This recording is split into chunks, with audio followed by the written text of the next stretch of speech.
চলে এসেছি বনঝাগড়ি ওয়াটারফলসে। জলের একটা আওয়াজ শোনা যাচ্ছে, এখান দিয়ে যেতে হবে নিচে।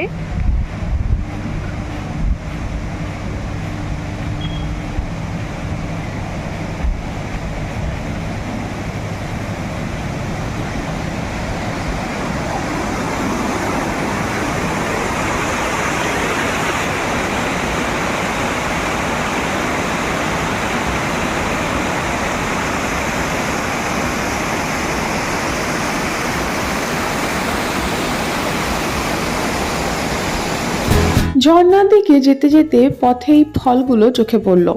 দেখে বেশ লোভ লাগছিল, কিন্তু খাওয়ার সাহস হলো না। এগুলো কি ফল জানলে অবশ্যই কমেন্ট করে জানিও। ইস্ট সিকিমে গ্যাংটকে রাংকা রোডের উপর অবস্থিত বনঝাগড়ি ওয়াটারফলসটি মূলত একটি এন্টারটেইনমেন্ট পার্ক এবং খাওয়ার জায়গা। এখানে বিভিন্ন রকমের অ্যাডভেঞ্চারাস অ্যাক্টিভিটি করা যায়, প্রত্যেকটিরই আলাদা আলাদা চার্জেস রয়েছে।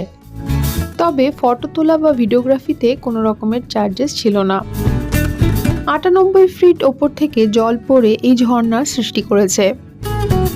২০০৪ সালের ২৮শে সেপ্টেম্বর সিকিমের chief minister Pawan Kumar Chamling Ranka monastery যাওয়ার পথে এই পার্ক নির্মাণ করার পরিকল্পনা মাথায় আনেন। প্রায় ২ একর ফরেস্ট ল্যান্ডকে ক্লিন করে এই পার্ক বানানো হয়েছিল। বন মানে জঙ্গল এবং ঝাঁকড়ি মানে হলো হিলার বা নিরাময়কারী বা স্থানীয় ভাষায় ওঝা। ওঝাদের অনেক মূর্তিও এখানে তৈরি করে রাখা হয়েছে। পূর্বে বসবাসকারী স্থানীয় ওঝাদের উপযুক্ত সম্মান দেওয়ার পরই এই পার্ক বানানো হয়েছে। এই এনার্জি পার্কের ঠিক মাঝামাঝি জায়গায় রয়েছে ম্যানমেড একটি সুইমিং পুল।